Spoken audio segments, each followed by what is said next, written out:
to what extent can Hamas survive from within Gaza and the own people of Gaza?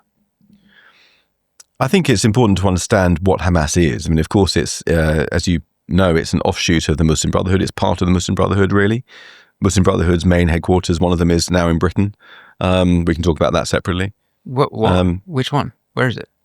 Well, the Muslim Brotherhood, it used to be based more in the Middle East, but because of it's the wellspring of jihadism. It's where Hamas came from, Al-Qaeda came from, ISIS came from. Even the Iranian regime was inspired by the Muslim Brotherhood.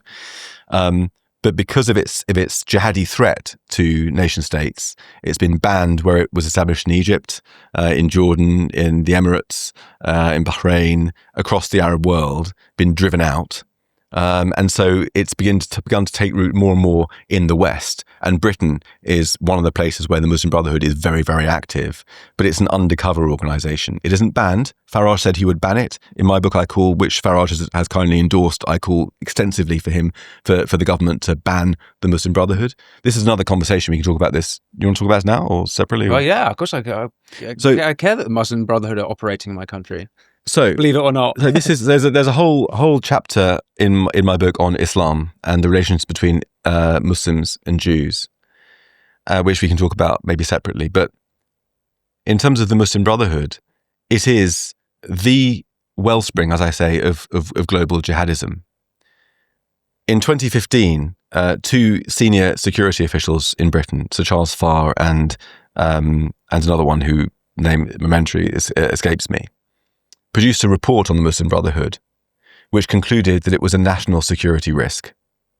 The Muslim Brotherhood, its final aim is jihad, violent jihad, but it prefers to work incrementally across generations, gradually inserting itself into the democratic body politic.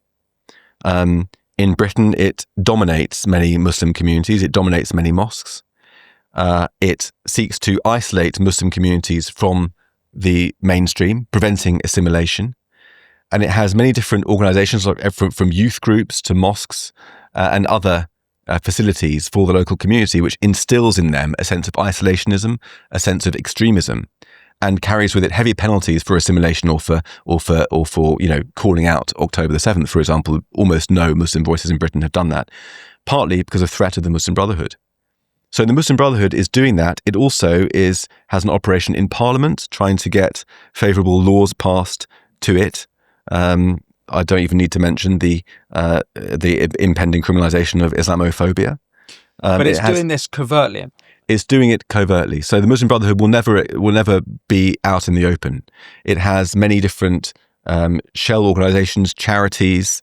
Often, according to some reports, the charities will appear under different names with different. The Emiratis actually just did this was about a year ago, called out Britain for not banning lots of Muslim Brotherhood affiliated groups, which included things as ridiculous as like a Wembley car garage. Yeah, the Emiratis have been putting pressure on us for a long time to try to ban the Muslim Brotherhood. They released recently, just a few months ago, a list of Muslim Brotherhood affiliated organisations, and something like 8 of them were based in Britain. Yeah. Money gets from these charities to Hamas and to other jihadi organisations. So the Muslim Brotherhood really has Muslims in Britain in a vice, preventing assimilation and seeking over many generations to take over the country and implement Sharia law here. That is their goal. Right. That's not the same as every Muslim, but it's a dominant organisation in Britain and elsewhere. So that's why in my book, and Farage has wonderfully echoed that pledge to ban the Muslim Brotherhood as a starting point before you start to look at the problem of Muslim assimilation in Britain. It's weird that Starmer's government, who can ban the Palestine Action Group, which I'm not sure I actually support prescribing that group. I think that those involved in this was a few weeks, maybe a couple of months ago, a couple of members of Palestine Action broke into an RAF or a British military. Bryce Norton. Yeah, and I think that they should have been shot on the side. If anyone breaks into British military, they should be absolutely dealt with like that. But instead, the government prescribed the group.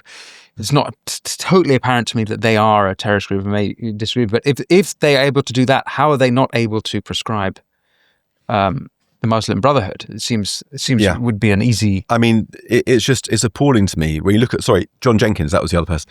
Jenkins and Farr was the report from 2015. Look at that report 10 years ago, recognizing the Muslim Brotherhood as a national security risk. This was a report which was classified, but some of it was made public, and I'm going from the public records. So it was an extensive analysis of the Muslim Brotherhood and the threat that they pose to Britain, to Muslim assimilation and integration, and to the future of our democracy, and to jihadism.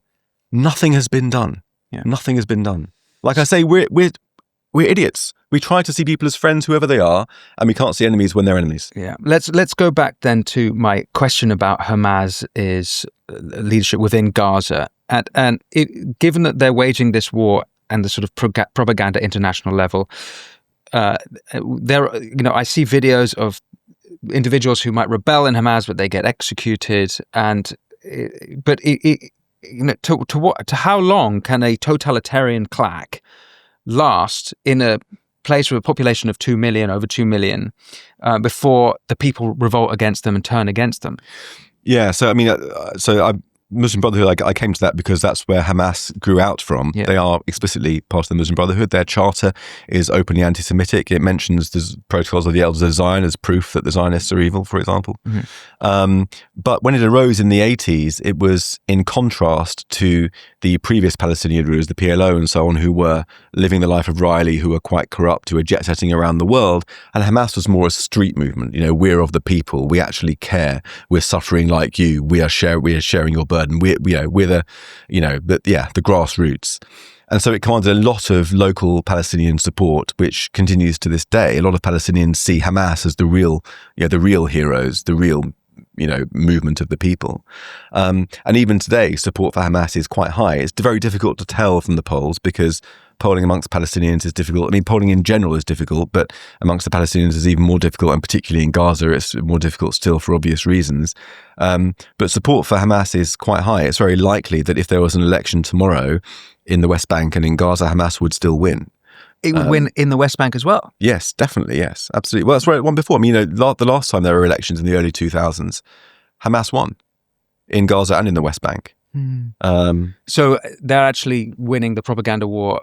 I'm not saying it's definite. I'm saying it's possible. It's. I mean, different. I mean, some polls have put them up to 70% support. So other polls think that's exaggerated. I wouldn't like to cast. Polls are difficult even in Britain before elections, as we know. So I wouldn't like to say categorically one way or the other. But what is definite is that Hamas has, even now, a strong groundswell of support from within, certainly in Gaza, deeply radicalized communities, and in the West Bank too. Yeah. I mean, it's literally in their school system. It's they imbibe radicalism in their mother's milk. We have Cubs and Scouts. They have jihadi training camps for kids where they dress up as Hamas operatives and enact kidnapping and killing Israeli soldiers with their parents cheering. And this is the sort of brainwashing that goes on from a very, very young age indeed. I would say in Gaza. That, this is totally anecdotal, but the few Gazans that I have spoken to, and all of whom happen to be anti-Hamas, but all of them are also anti-Israel. So that I've not actually, and perhaps you've met Gazans who are pro-Israel, but I've not actually met them. So even if they were to turn on Hamas, I'm not sure it's evident that they would. No. I mean, look, I've got a friend who's Gazan who, in my former life as a foreign reporter, he was my fixer in Gaza. And he's now out, actually, of Gaza, which is another story.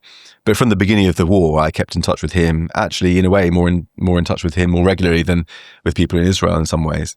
And from the beginning, he hated Hamas. He would always refer to them as the dogs. He didn't want to speak openly or mention their name in case he was overheard at the time. Mm-hmm. And then as the war wound on, he became more able to speak freely and call them by their names. But he hates Hamas. He was supporting the IDF from the beginning, just wanted the IDF to win and beat Hamas. But I don't think that there's much love in his heart for Israel. I mean, he sends a message of Shabbat Shalom or whatever, but I take that with a slight pinch of salt. But there are people like him who do oppose Hamas. There are clans and armed groups who are increasingly rising up against Hamas a little bit. In fact, sometimes I look at Gaza and I think there's more of a resistance to Hamas there than there is here in Britain. There's certainly more marches against Hamas there than here in Britain if you take out the Jews. And there's at least one sort of paramilitary anti-Hamas group operating in the south, I think. That's right, in Rafah. Yeah. Thanks for watching this clip from The Winston Marshall Show. You can click here to watch the full episode, and for more clips like this one, don't forget to subscribe. And as always, be well.